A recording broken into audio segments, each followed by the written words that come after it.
Well, hello and welcome to season 3 for the WTRL Zwift Racing League. I'm Kate Bates, joined by Anna Russell.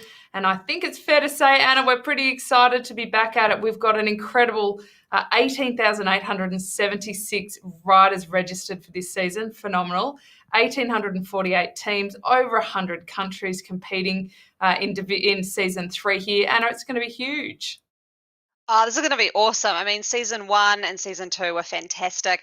I feel like the wait has been so long. I think it's only been like a month, but I've been waiting with bated breath for this one, and I'm super excited, especially when the course schedule got released. I think this was one of the best course schedules that I've seen in any racing league on Zwift. I think it's better than season 1, better than season 2. I think we've got a huge lot of fireworks in store. It's going to be awesome. Yeah, I think we've been waiting for all the time zones to change with daylight savings. So everybody in Australia is kind of adjusting to that at the moment. And this season, we do have some new courses and it's going to be pretty exciting. But some of the races are actually a little bit longer than we've seen in previous seasons. Yeah, we have some longer ones, but then a few of them are a lot flatter, which is nicer for some of the riders who prefer the kind of sprint stages. I know there were some big hills in season 2. That Innsbruck climb, I know from personal experience, was really horrific. But, looking, we've got that great Richmond cobbled climbs course. That's just amazing. That's week 5. We've got the New York KOM after party, which is an awesome course that climb's pretty brutal, but kind of short. The Beach Island Loop next week as well. New course on Zwift. Haven't seen much racing on it, so that's going to throw up some definite challenges as people don't know it quite as well as they would some of these other more familiar routes on Zwift. Yeah, I think there'll be a whole lot of reconning going over in the next couple of weeks from the riders in our teams. Well, for week 1 of season 3, we're starting off with a team's time trial. And over the course of the season, we'll have 3 teams' time trials and 5 points races.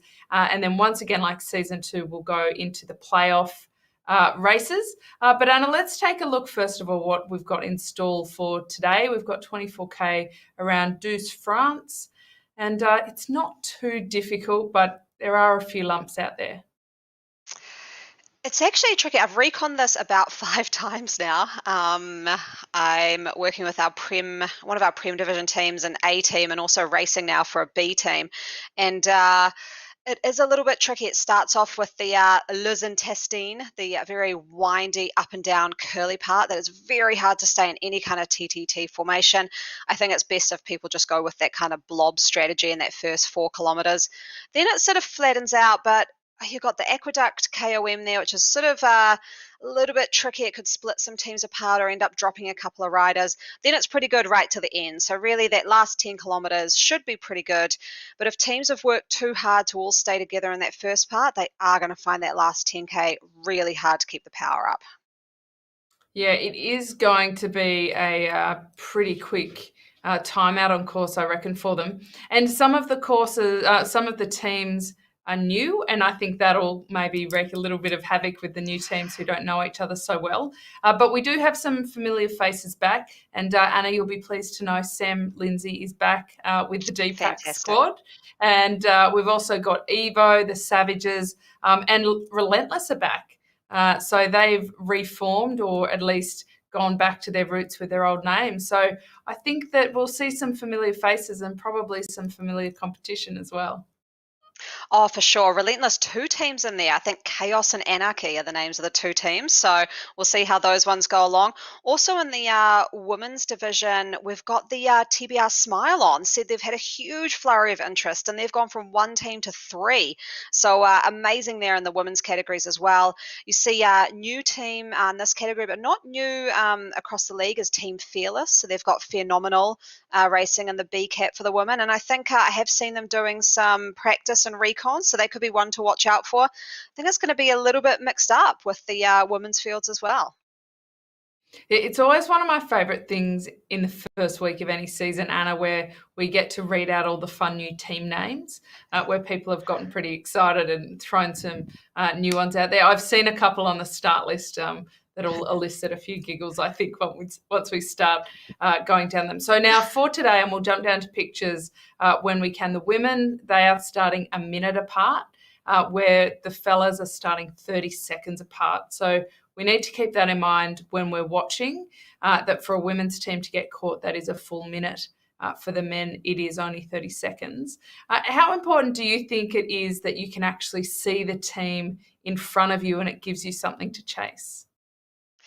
Yeah, that's going to be hugely motivating. Also, the fact that there's a new rule with the TTT as well in this league, and that if you are the team being passed, you have to drop back. I think you have to drop your power by about 50% just so that you get off the wheels of those in front of you. That's a huge drop in power, and that's a huge impact on momentum. And people are going to have to realize that and really practice how they then build up again, because they can't then repass that team. So this is a rule change I think is going to catch a few riders out, especially in those smaller gaps in the men's field. That's going to be pretty exciting, as seeing those passes happen tonight.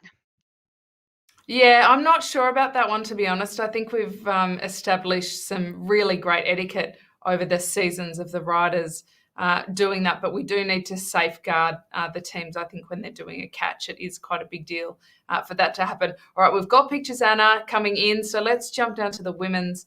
We'll be taking a look at the C's to start. I'm so excited to be back here and have all of these athletes back on course. I think a lot of them have been chomping at the bit, trying to do the tour of Watopia and find things to keep them busy in the meantime. But we're watching the Corellas here, the herd of Corellas. So we've got quite a few herd teams out. We'll have to get on the old Google for what a Corella is. It sounds like a bird to me.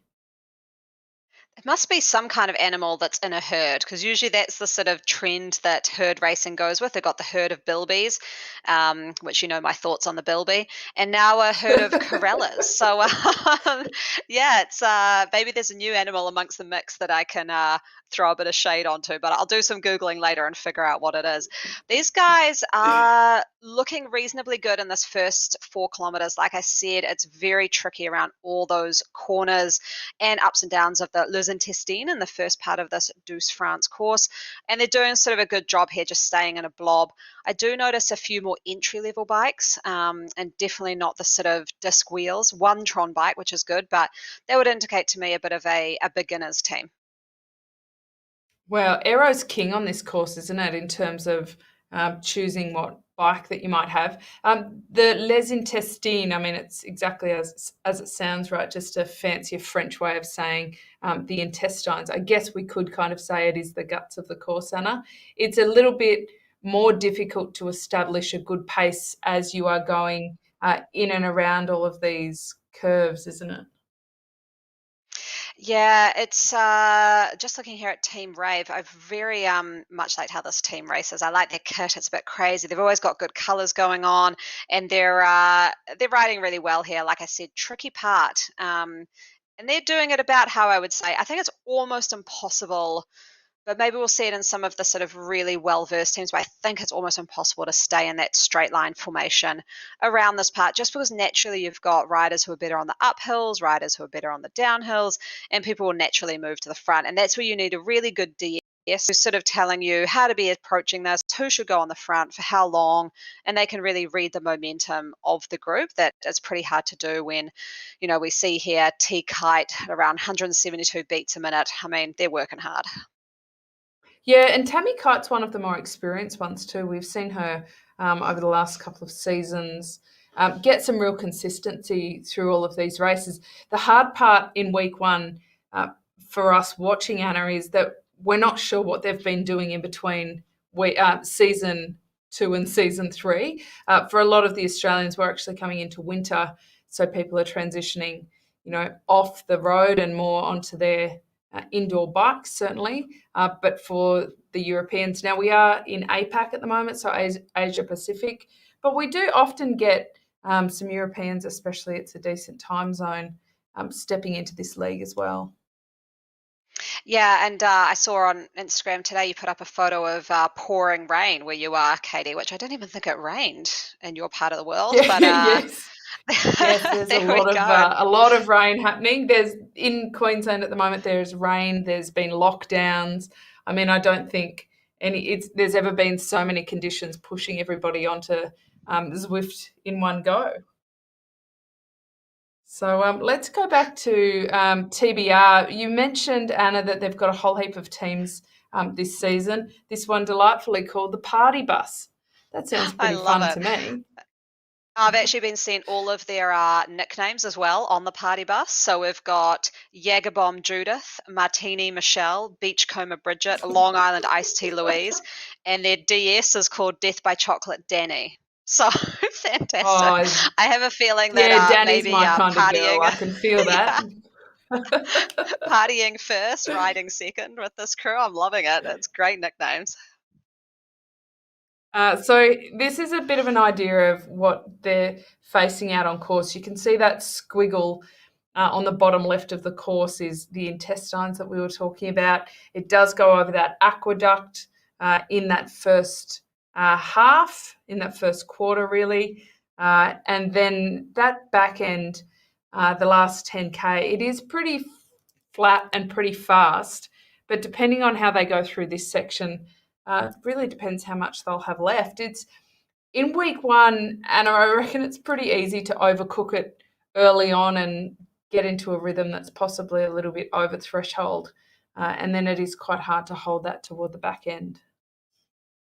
Yeah, and I mean, you say excitement's high. I mean, I'm on 3 different teams' Facebook Messenger groups, and I'll often wake up and there's 30 plus messages in there of just the team going, I'm so excited, the racing starts tomorrow. So I think everyone is just really keen to get out. I think you've absolutely hit the nail on the head.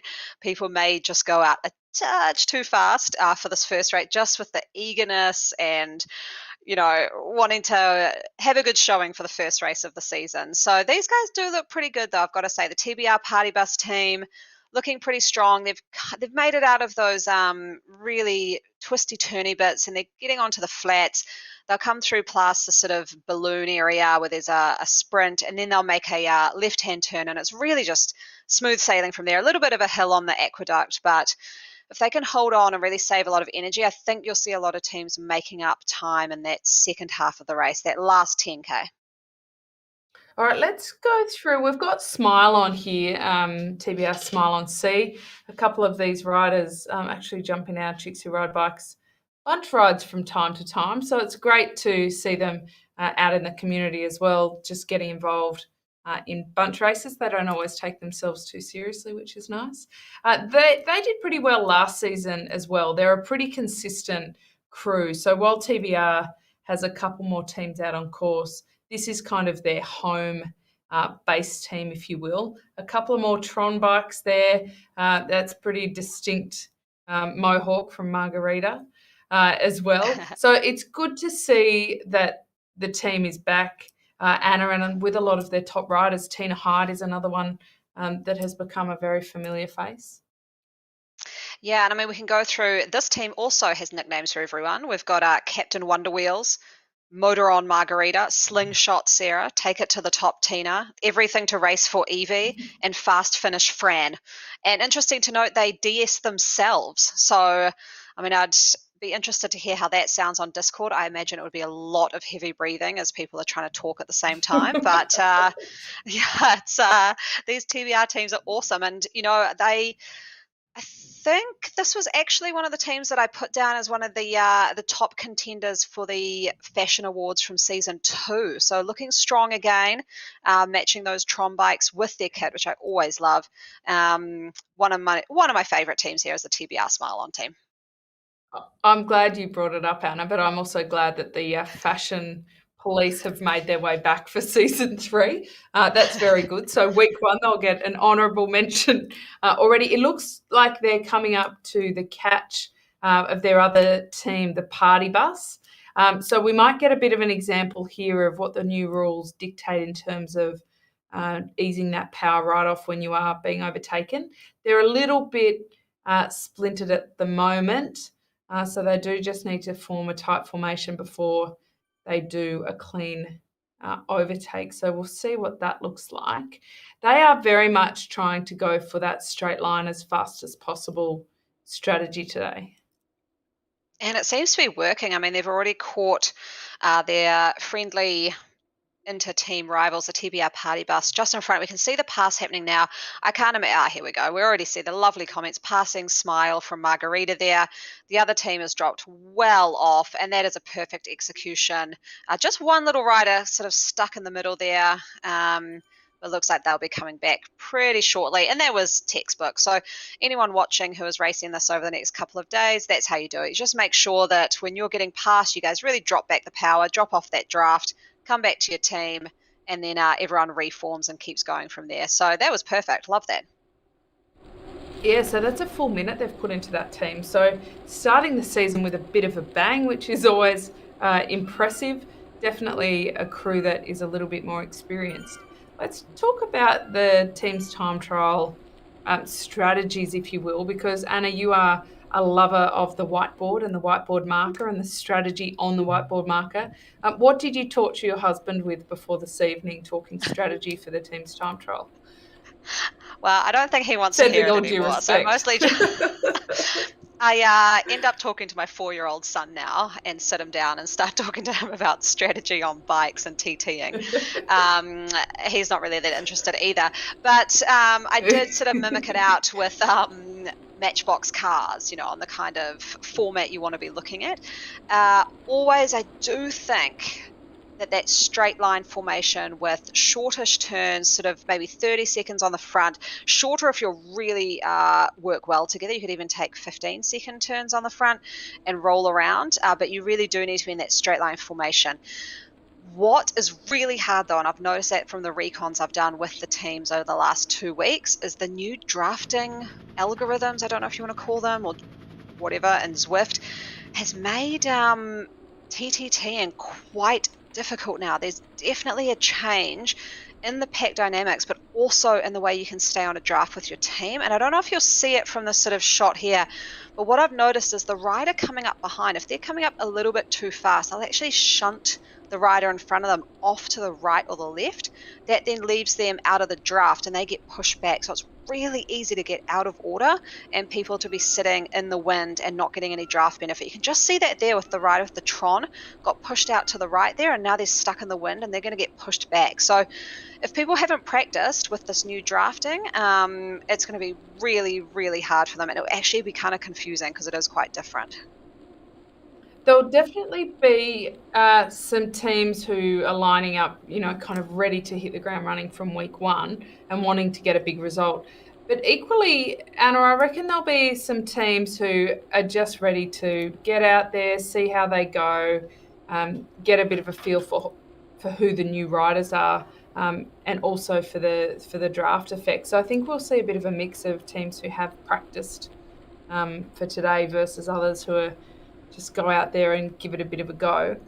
We've got the men out on course now.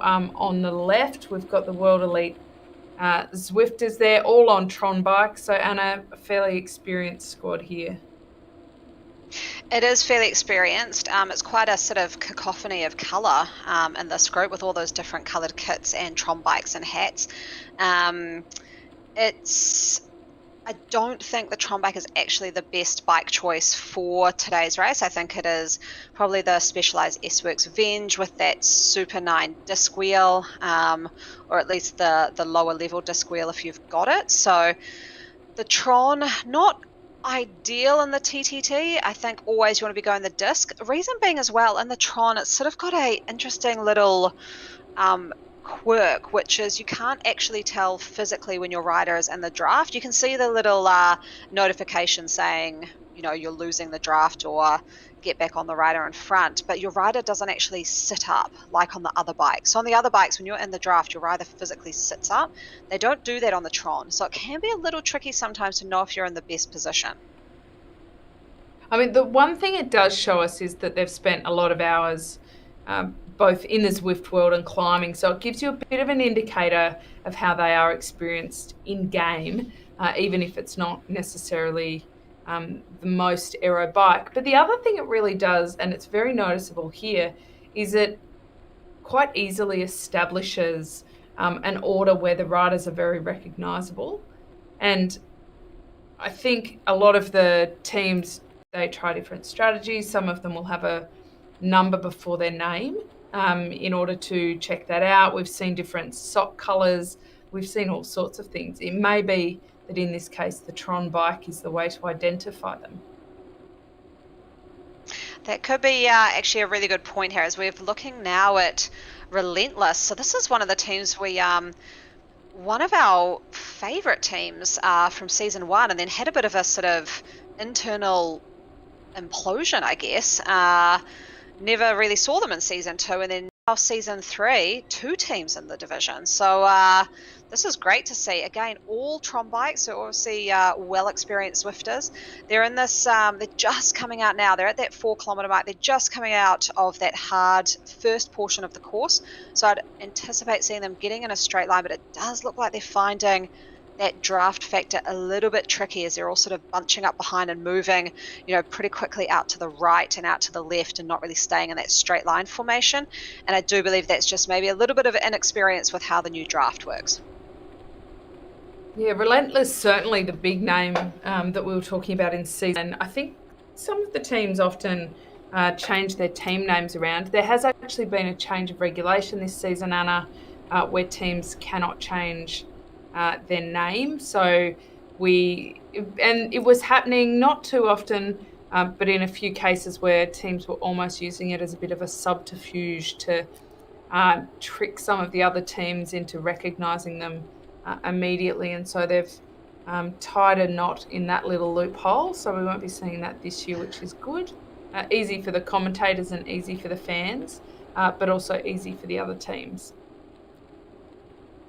I've just seen a message come through from Daz Carter that actually it was because the race times didn't suit Relentless in Series 2, so they skipped that. So there we go. That was the reason we didn't see so much of them in Season 2, but here we see Season 3. And Henri Gouet, who I've actually talked to on a Zoom call over way back in Season 1 to find out a bit more about Relentless, and great to see him out racing. I didn't actually realise that he was going to be racing with the team, so great to see him here in the first race of Season 3.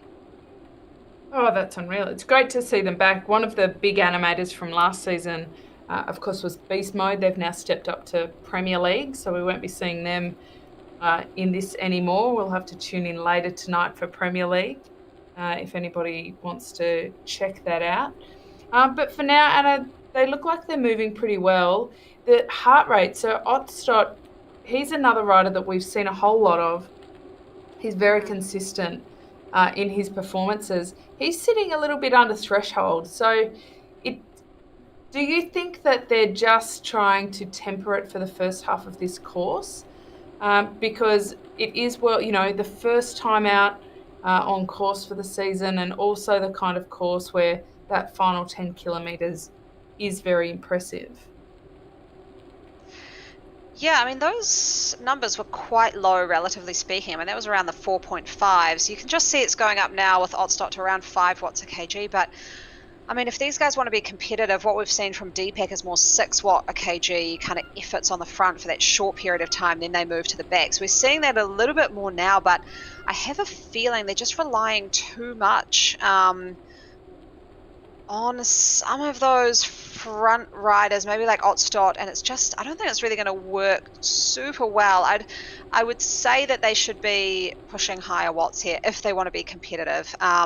47, 48 kilometers an hour downhill, but I mean, they'd want to be holding that sort of on the flats as well. So maybe they did push a little bit too hard at the front. Maybe they're having a little bit trouble sticking in the straight line.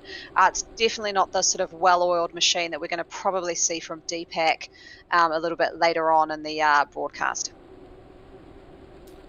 All right, so we're back now with Cryogen, another outfit that we've become pretty used to in the racing, because they've been pretty high performers across the board. Again, Anna, quite a number of Tron bikes. It seems like it's become a bit of the default, but there's a good disc wheel we're seeing as well, and that aero helmet, so he's got that set up nailed.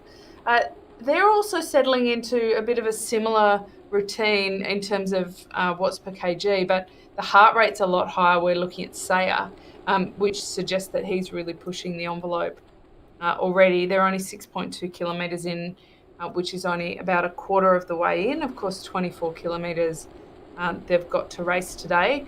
Often in a team's time trial, you only have to cross the line with 4 riders. So it's not unusual that in these opening stages they may actually use 1 or 2 riders up and then kind of release the final 4 to get to that finish as fast as possible. But I reckon, Anna, it'll be pretty interesting to see today whether the teams have already established who their top riders may be, or whether they're testing the waters a little bit. Yeah, it's the teams, I've got to say, are a little bit messier than I had thought we'd see them. I thought they might be a bit sort of cleaner coming into these flat areas, but this is the first race, and I think there'll be a lot of new riders. I actually just saw in this team a New Zealander that isn't Sam Lindsay, so there must be another Kiwi out there. I was just checking if I actually knew him, because usually I'd know almost every New Zealander out there Zwifting, so I'll check it out. But I think Bleakley may be new, and I think we'll find this with a lot of the teams racing in this first race is some new members who maybe aren't used to the intensity of this league style racing and the sort of internal battles that start happening with other teams in your division. So yeah, we're back here with AHDR. They look like are they all for the cake? Okay, that's like they're the female team we saw in season 2, so good to see a similar name. And these guys are I think the women were we ate the cake. Oh, and so these guys are what? We are the cake. We're all for the cake. Yeah. Oh, okay. Well, we can do what we want with that one. We'll leave that one right alone. Some interesting naming conventions, as always. Oh, great. But these guys do look like they're pushing pretty well. So they're right up on that 5.5 watts a kg on the front. They're about 25 seconds back from the Cryogen team and really cutting into that lead. So they're obviously going pretty fast. We've got some really nice setups on the bikes there. Like I said, that specialized Venge with that disc wheel.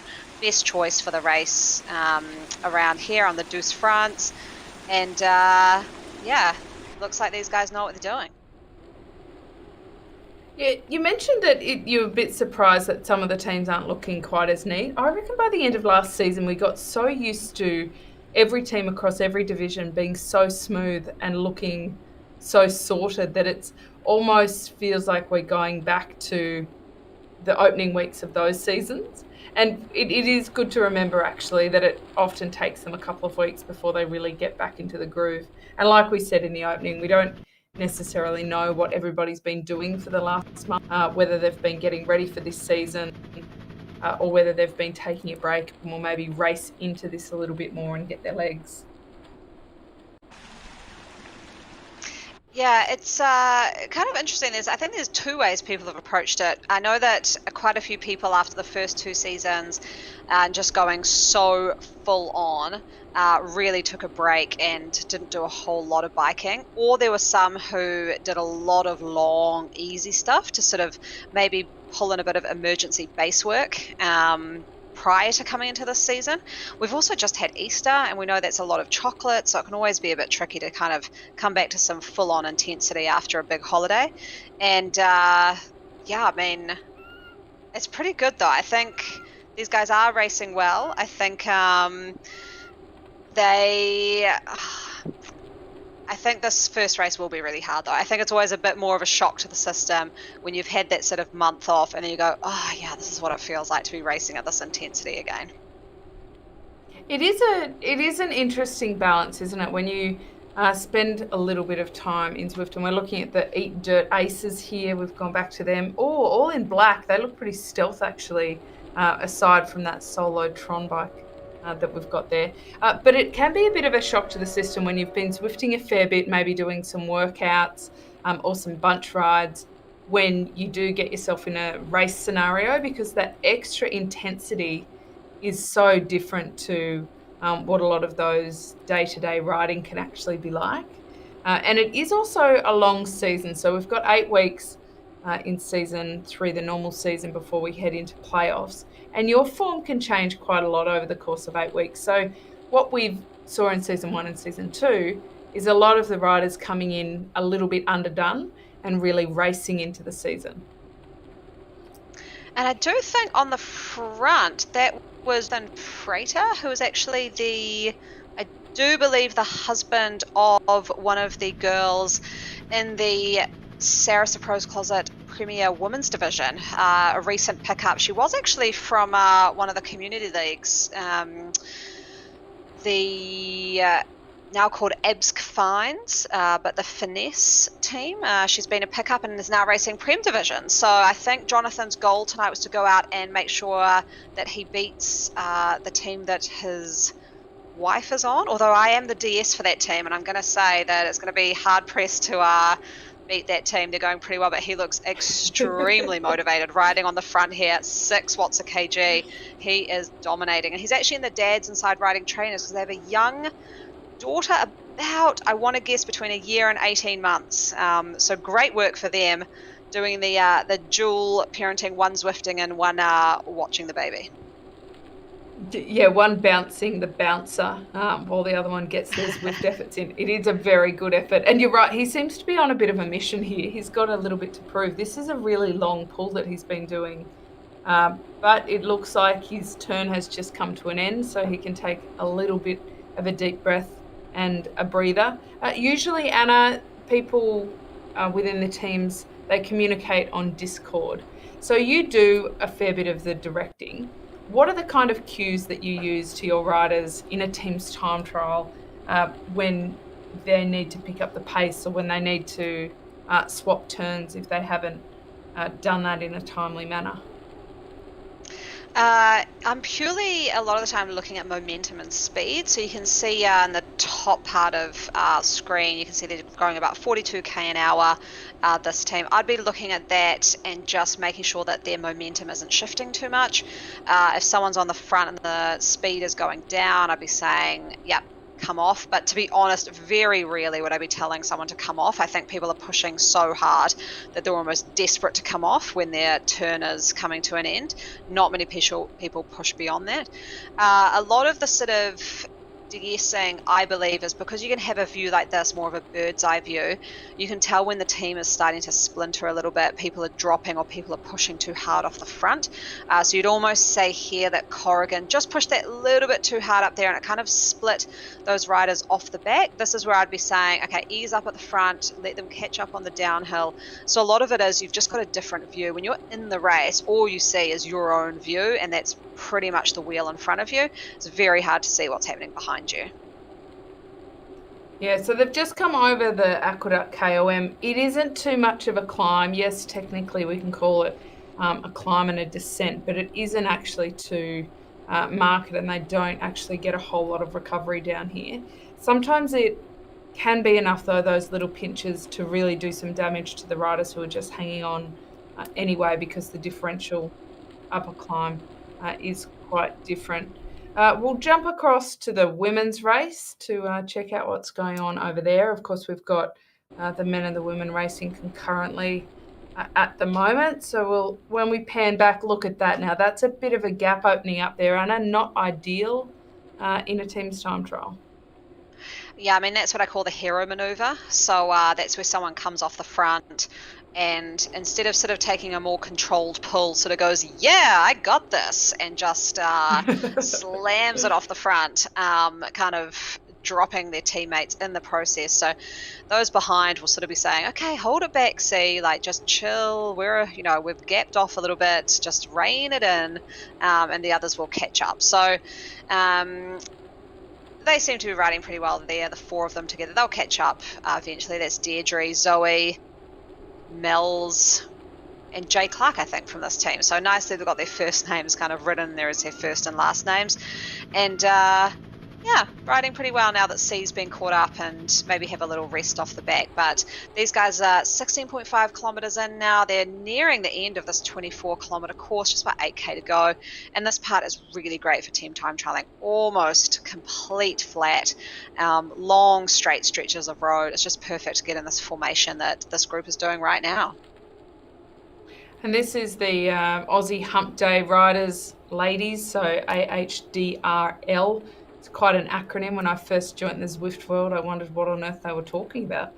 We're up to speed now. They're a huge community, the largest community in Australia actually on Zwift, which is pretty cool. and their leader, Tim Bacon-Searle, he has ridden over 100 kilometres every single day for the last year, Anna. So a bit of mind-blowing motivation going on there. He certainly leads by example, but they do have a lot of teams entered across all of the different leagues and grades, and they're really a very good example of how you can bring some of the riders on the journey through. So a lot of them are new not just to indoor riding, but to riding at all, and they really find a way to motivate them along. Now they have come back together, as you say, and sometimes there is a difference, isn't there, between a hero move that's quite purposeful versus everybody kind of finding their legs and finding their strength. And something I've noticed, especially in these opening weeks where everybody's kind of finding their feet, is a team's time trial is an event where you really need to know your other riders very well and control how you ride to match the kind of rider that they are as well. And sometimes people, they lack a little bit of confidence, so they actually accelerate at the front more than they mean to because they don't think they're as good as they are. And they think, oh, everybody will be able to keep up and I don't want to let them down. So there's also a little bit of mind games going on here. Oh, you are completely right there, Katie. We've actually got a rider on one of the teams I look after who admitted that when we were practicing. She kept sort of going off the front and she said, I've just got a complex because I've got the lowest FTP out of everyone here. And so she was, yeah, like you said, kind of trying to prove that she could push high power. I was like, right, okay, don't do that. But Yeah. it's I think the more you know your riders really well, and that's the teams. I mean, if you look at the Prem division, you've got like Heino on the women, they win every TTT. You've got Saris and the men's who do really well. They have ridden together for years and years and years, and they know each other so well that they know if someone's pushing a little hard, it doesn't matter because they'll rein it in, or if someone's dropping off the back, they don't need to wait for them because they can catch up. It's just knowing your teammates. And that's what's really cool about this team time trial is as we start this season, we're race number 1, people will get to know each other, and then we'll just see strength after strength as the season progresses. You're spot on about that, the different personalities that go into it. So the Tempest Fugitives here, they're looking reasonably smooth actually. They're pretty high speeds. It's good to look at the percentage incline on the top right of screen, so 0%, so they are on a dead flat at the moment. And then to look at their speed and their power and see how consistently they can maintain it.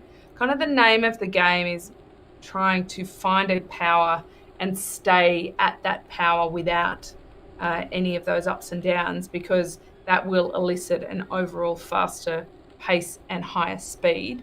Of course, it's easier to say than to do necessarily, but they're doing a pretty good job keeping the speed up, certainly edging toward that 50k an hour.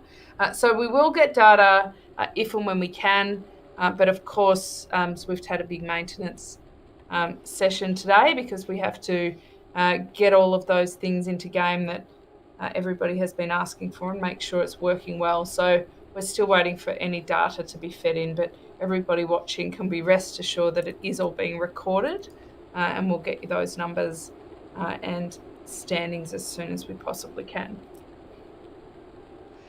That was a really great turn on the front there from this rider here, just called number 5. So sounds like a spy or something in this team, but he looks like he's managing to just get back on. So that was a nice little turn. We can see they're just catching up to a lone rider ahead. That's Crystal Cranks from AHDR. So All for the Cake has dropped one rider. I think that would be a strategic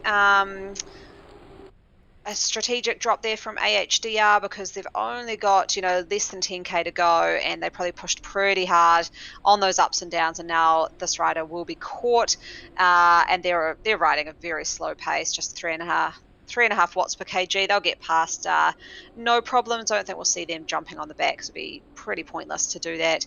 But yeah, AHDR dropping one rider as they come into that last 10 kilometers. Well, his name makes me giggle a little bit, Crystal Cranks, because that's kind of what we call people in Australia who are known for soft pedaling. Saying that they've got crystal cranks and they don't want to push too hard.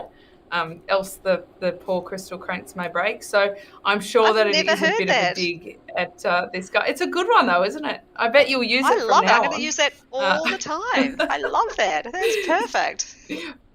Well, I mean, the Aussies do love a bit of self-depreciating humour sometimes, so I'm going to suggest that that's what's behind his nickname there. It's one of my favourite parts of the early season is the names that people come up with for themselves and also for the teams, because I think they have a lot of fun. I mean, I can only imagine long and endless messenger chats between teams trying to come up with them all, to be honest. I know, it's so good. I have just spotted here with the lead rider in this dirt group, a visor. I have warned that all the teams I work with, if I see anyone wearing a visor, they're immediately cut from the team. I'm not sure if dirt will follow the same It protocol as makes them a that. triathlete, doesn't it? But even a triathlete wouldn't wear a visor on the bike. No Oh, way. okay. But although they don't, it looks like they're not even wearing socks. So maybe this is just a full triathlon team. Could be. Aero helmets, no Yes. socks, visors. Could be.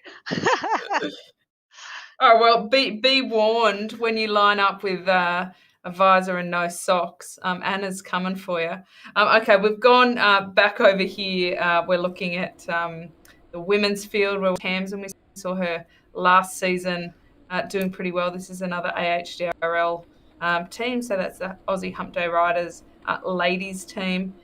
So they're coming into the finish, 24 kilometres done in just under 36 Whoa, that's minutes. That's fast. cracking along. Yeah, Lam Kong, gee, she was impressive last season. I'm glad to see that she's back to give this one another crack. Some of the courses will really suit her that are upcoming, so that's exciting to know. And they are moving. It'll be just over the 36-minute mark that they go through this, but that is a fast start to Yeah. season 3, week 1, pardon me. Goes that fast, doesn't it? It's that Yeah, was yeah, it incredibly does. fast. That's super impressive from a B women's team riding around that 35-minute mark. I'm super impressed with how fast that was. So they must have been having some great turns on the front and really pulled through in that last 10 kilometers, which I think you can just pull up so much momentum. As we watch, looks like one of the AHDRL teams coming through here with Heidi leading them through the finish. It'll be interesting to see if they'll put in a full noise sprint.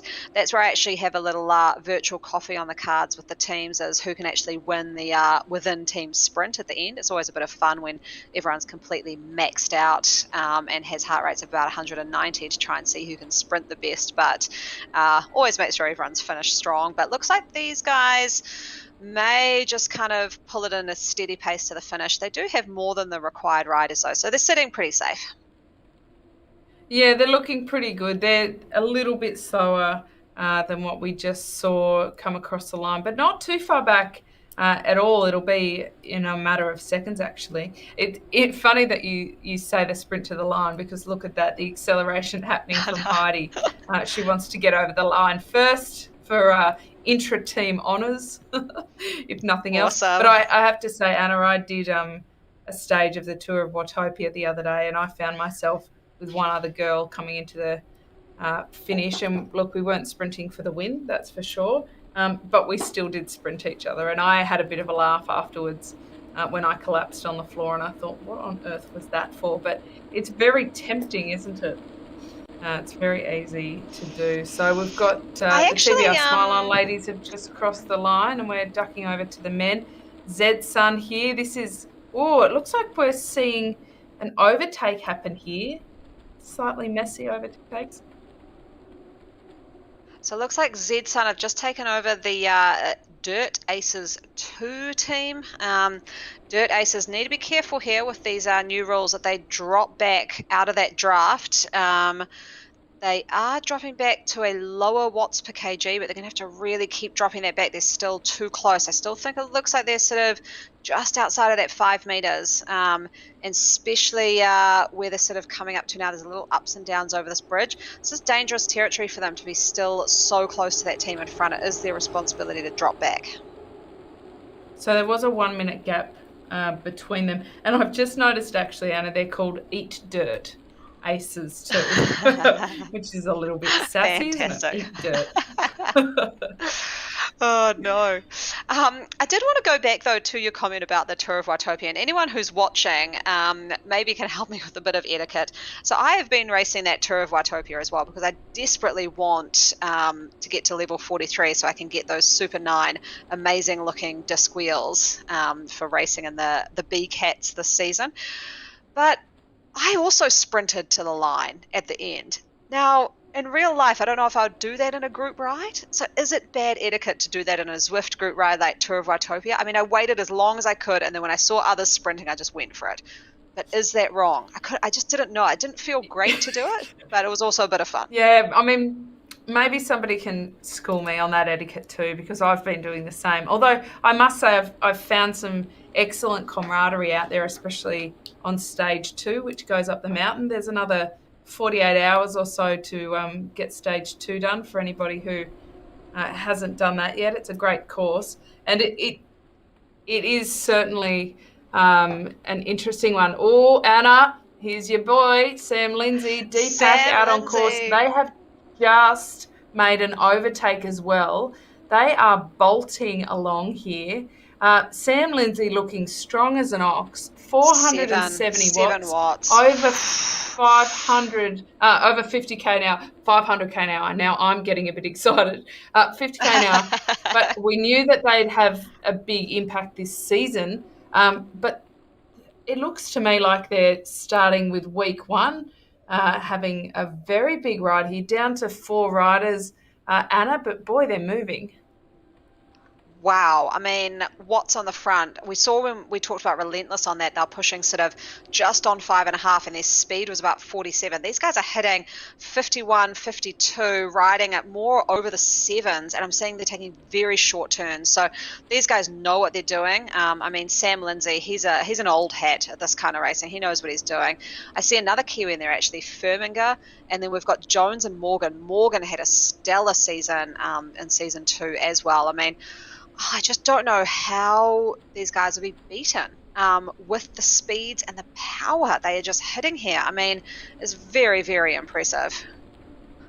That's quite a few star points there for Ed Morgan as well. Look at that; it's like a little man bun under a little cap.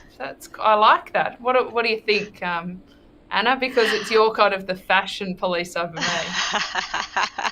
I do like it. I actually just noticed Sam's rocking a little bit of a different hat as well than he was last season. So I think they've taken this fashion on point and they're really putting in top effort to maybe take out the fashion awards for season 3. I mean, matching glasses to the kit with the black little, what's that called? What's that cycling hat called? I never know. The little peaked cap. Yes. These guys are looking very, very fresh. They are like early contenders for the overall fashion awards. But what's super impressive is that this speed is still so high. They're going to come very close, Anna, to getting under that 30-minute mark. They've got less than 2 kilometres left to go. 27 and a half minutes have gone by so far, nearly 50k an hour. This is a pretty fast section and they only look to be increasing their speed. Yeah, I mean, I just was Googling what it's called. It's called a casquette, French word. Oh. Those little hats that you wear under a helmet. So there we go, a casquette. We've got an orange one and a black one there. But these guys, yeah, I mean, kind of coming up last 2 kilometres, within 2 kilometres of the finish. There's only 4 riders. I'd be interested to know if they did strategically jettison some along the way and just have been left with their top 4, or if they only started with 4. So I'm not sure if anyone knows that who's watching. But I mean, these speeds, that looks like they've been averaging about 50k for this whole last portion, and they're just catching people. You can see that dirt team only 8 seconds up the road. They'd already passed another team behind them, 13 seconds back now. So probably one of the better teams today, I would have to say. Looking good, riding at a good pace, finishing nice and tight, and passing a lot of people along the way in this 24-kilometre race. Yeah, well, I noticed one of the Aero Masters riders that I saw his name pop up there, Luke McKenzie, There he is. Now, they're 14 seconds back. They actually started a minute in front. So D-Pack have taken over a minute out of them. So they were caught and passed. But Aeromasters, Luke McKenzie there, he's been a long time cyclist, turned his focus to the Zwift world and doing a pretty good job. It's pretty impressive, Anna, to have some kind of old minds within these teams that are able to add a bit of what we could call in real life race guidance to the virtual world, because it is a little bit different, but the experience goes a long way. Now, this is incredible. They are making another overtake in this final turn, but they're coming in. They're going to come so close to under this 30-minute mark, Anna. This is unbelievable.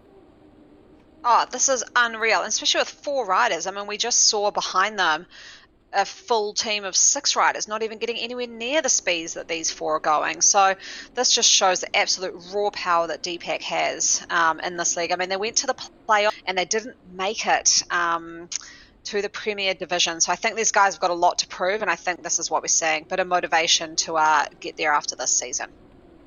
It looks like they just went over in 29.59, which is mind-blowing speeds. Absolutely phenomenal. Aeromasters will come across the line there, all 6 of them together. So great riding from them. A good way to start the season with some pretty good morale. 31 minutes and 19 seconds. So still a very fast time for them. I don't think anybody saw an under 30 minutes happening, even on a fast course like this. So you're right. D-Pack's come in super motivated. I think everybody, themselves included, were a little bit surprised and maybe a bit disappointed to not make that Prem League from the last one. But I tell you what, if they do this season what they did last season in terms of their trajectory of improvement, then watch out for next season, because I think that they are just going to keep impressing. So we're back out on course. We're jumping in with the C's now. Of course, we've got pretty good numbers across all divisions, Anna. It's been really impressive how many teams have entered across all of the different divisions here. Gigante, that is a very famous cycling name in Australia. Of course, Sarah Gigante racing the Tour of Flanders on the weekend. Oh, yes. And is that a relation of Sarah Gigante? Have to be. I'm not sure. I mean, shout out to anybody watching and let us know. It's normally her mum, Kerry, who we see the most active in the Zwift world, and certainly pushing the button at the World Championships for the power-ups. But this might be another member of the famed cycling family. Or it may, you know what, it could, if you can choose your own name in game, I feel like I might adopt the Gigante name sometimes too. Oh, Anna, it might just give me a few more watts in the legs. I'm hoping it would for me too. But actually, I will tell you, Kate, that we got a message from someone watching that it is not bad etiquette to be sprinting in the Tour of Watopia. So go for it on the next one. I know you'll like a good sprint. So yes, you can sprint for those placings, and it's not bad etiquette. I'm very stoked to hear that. And is this a mixed team that we're seeing here? Let's take a look. Of course, it does look like it is. So there are, the men's is not just men's, the men's is actually across all of divisions. We can have mixed teams. So I think that is exactly what we're seeing here. A mixed team, which is unreal that the teams do enter it. And this is a better uptake than we saw last season, Anna, because it was almost unusual to see one, not random woman, but you'd see a woman in what we thought was a men's team quite sporadically. But this is great if we're actually getting more heartily entered mixed teams. It actually looks like there may be 4 women in here from what we could see. 2 men? One wearing a visor, Anna, much to your chagrin. No, I saw perhaps. That. I saw it. Points lost for this team, but is this the Evo team as well? Because Anna Casquette, I'm glad I know that word now. This is the Evo kit, which is always one of my faves out there. Just very they're actually in a fluoro Zwift kit, so I'm not sure if this is Evo. Could be a different team out there, but it is one of the favorite kits of mine. Is the Evo Magenta Train. We usually have a lot of fans out there of the magenta kit, but I'm not sure which team this is actually. They don't have any names behind them, but I'm finding it an interesting team. They've got some very strong, looks like 2 males and 4 females here riding. So this is great. And they're actually looking like they're sort of rolling through pretty well, because there must be some big power differentials there.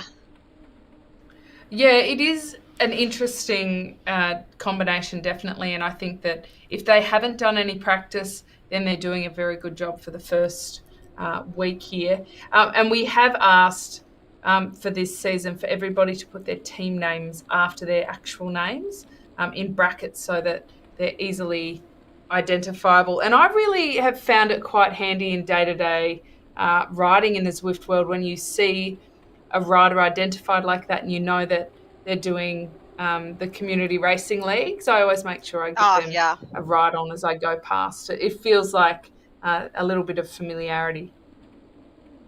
I was worried a little bit there, Kate, you're going to say you like those tags in everyday life, not just everyday Zwift. And I was like, how does that work? Starting to sign your name now.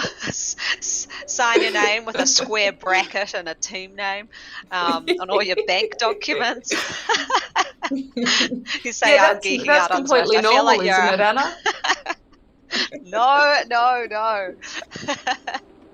But I do love it too. I hope everyone adopts the sort of the square bracket in their team name, because it's great for us commentators, so we can talk a little bit about the team, but also, when you're out there just riding, you can find out a bit more about the teams all around you when you're sort of just riding around the streets of Watopia or France or anywhere really. So I love it as well. I do give the extra ride-ons to the people I see who have got team names on their after their last name as well. Yeah, I like that. So these guys aren't too far off the finish now, 24 kilometres in total. So just 1.5K left to go. Still pushing over 40K an hour. So across every division for week 1, Anna, we've seen some pretty high speeds. I'm still mind blown that D-Pack went under 40 minutes. That's something that I'm not sure I can emulate if I tried to head out there myself and give it a go. But we've seen a lot of teams finishing with 6, which is also quite a nice way to start this season and keeping everybody, the morale pretty high and looking after each other. Yeah, I mean, I think we talked about that last season. You kind of need to know what your philosophy of the team is. So if it's you guys want to win and you want to get pushed up into the next division or into the Premier League, looking at D-Pack, for example, you wouldn't have any problem just dropping a couple of riders because you just want to have the fastest time possible. If you're more of a community team and you're wanting to sort of have a bit of camaraderie and make some friends, then you probably just want to all have 6 riders come to the line. You don't really care so much about the time. You're more wanting to make sure everyone feels included, welcome in the team, and is making an effort. So different philosophies have different sort of strategies here, and it looks like this team all sticking together through to the end, about a time, I think it'll end up being around 37 minutes. So not sort of blistering, but I think they've worked really well together. It's actually a good indicator because they're traveling over 40K an hour. So if you tried to go out and do this on your own, you'd be pretty hard pressed to do this kind of time solo. But it's also the women have gone out and done sub 36-minute times as well, which just goes to show how quick all of these teams are moving as a unit. And you are only as strong as your weakest link, I suppose, is what they say about a team's time trial. But here's another TBR team, so men and women, or should I say mixed division, and the women's. They've entered quite a lot of teams. They've got 4 riders still left. We don't today have full visibility over how many were entered. Again, we're still working through all of those maintenance to get all of our data, but they only need 4 to finish, so they only need 4 to start, and that's where the time is taken. But very strong finish here by this mixed team, and I hope that we see some more mixed teams this season as well, Anna. Yeah, I think I always find that so intriguing. I just It's something I haven't really looked at strategy-wise because I've never really raced in a mixed team on Zwift in the team time trial, but I'd be really intrigued to know, and maybe anyone who's watching who races in a mixed team, how do you strategize that team time trial? Because the power differential would be massive, and I'm just not sure how they would do it. I guess maybe the higher power riders would just take super long turns, maybe 2 minute, 3 minute turns, and then everyone else maybe 20 seconds. I'm not sure. It's one that I'm going to have to look into, maybe pull out the whiteboard tomorrow. That whiteboard gets a bit of a workout, doesn't it? It is a good point, though, because the power profiles can vary quite a lot. And as we get more into the season and we understand, even within teams, the strengths of different riders, some of them, they're really familiar names, like Sam Lindsay is one. We know that he can climb, sprint, well, he can kind of do everything. So he's probably not a good example, actually. But some of them are very good sprinters. And in the first week of a team's time trial, you don't necessarily know that. And so it's hard to really appreciate the different strategies playing off in between that. But get a few points races under our belt, and we will have a much bigger view of all of these individual teams and what strategies they can maybe deploy to get through a team's time trial. And like you mentioned, that might mean doing some longer turns for some riders who are more diesel engines, and some smaller turns for those kind of snappy riders. Now, the good news is, Anna, that our team have muddled through the data and we've got the women's results ready to go, which is great. So let's take a look at those, see what happened in season 3, week 1 of the women's. And TBR, smile on. Well, they've started with a bang, Anna. They are on the top of the table, but not by a lot. Look at that, 2.5 seconds back to the Aussie Hump Day Rider ladies team, Bam Babes. There's a lot of alliteration going on here. The Bombshells are back in third, only 27 seconds back. Already we're seeing a battle emerge there for the coming weeks. The Z Sun Real, they are back in fourth. The BRT Fiery Kittens in fifth. Phenomenal, great name, they are in sixth. And the We Race for Cake, they are back in seventh. Maybe carrot cake tonight, ladies, not the mud cake. That was a good show from the AHD ladies. Anna, over in the C's. See, TBR Smile On, like I said earlier, one of my fave teams. They've taken it out pretty well. Looks like they're by over a minute, so very impressive. AHDRL Crazy Cakes just behind them, and then the Cruzettes in third. Another AHDRL team, the Spin Mafias, in fourth. Heard of Corellas? Oh, I need to Google that.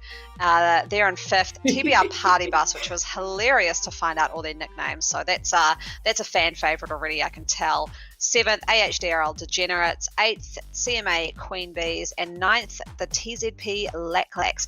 New team, haven't seen that one before.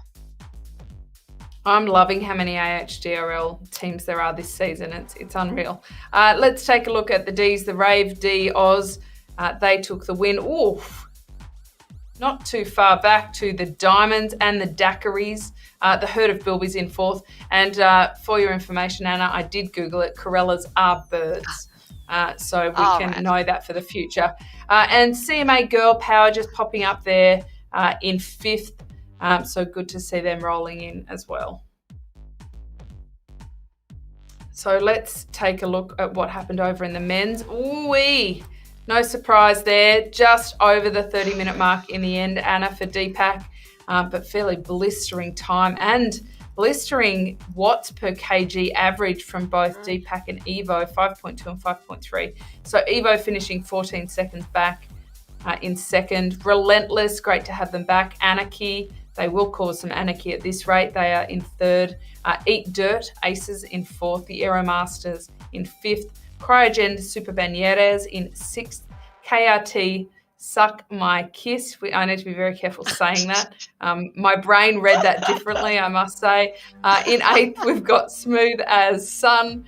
In ninth, Team ZWC Blast. And in 10th, we've got All for Cake from AHDR. And so then let's from take category a look at B, Anna.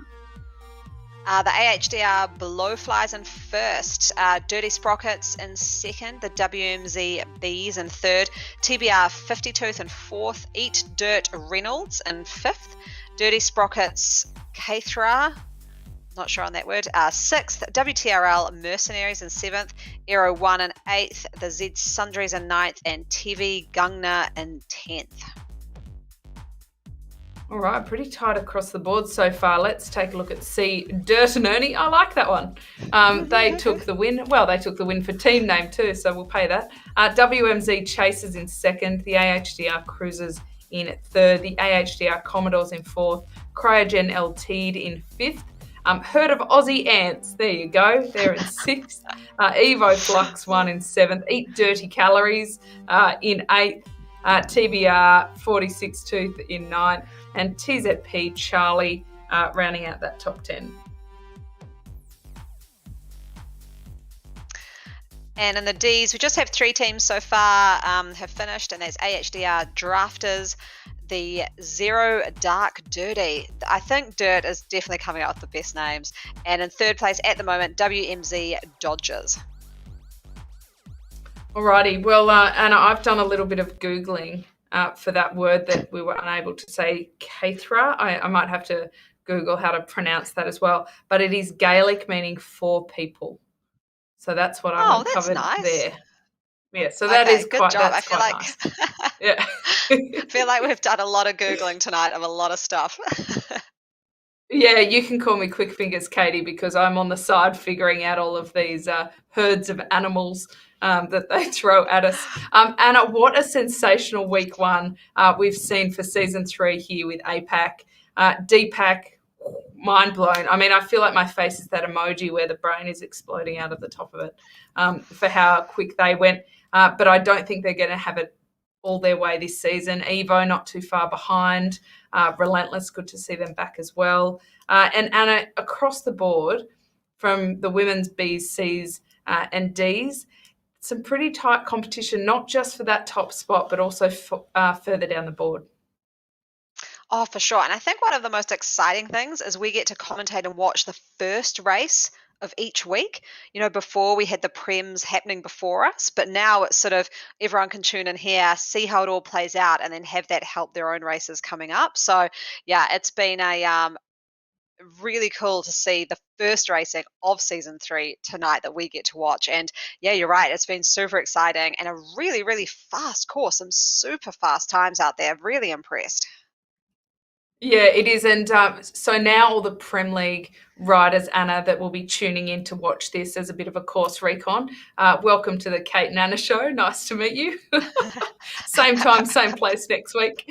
But seriously, everybody, thank you for tuning in and joining us. This community coming together for these broadcasts and this racing is what Zwift is absolutely all about. So, Anna, it's been a real pleasure. I will see you next week. We are back in points racing territory. So the individual riders will be battling it out a little bit more. And I also have to say a very big thank you to our production team in the background, Nathan and Martin, because to get all the data to us and to get all the pictures, it's a phenomenal job. So welcome to season 3, and I will see you same time, same place next week. We'll see you later.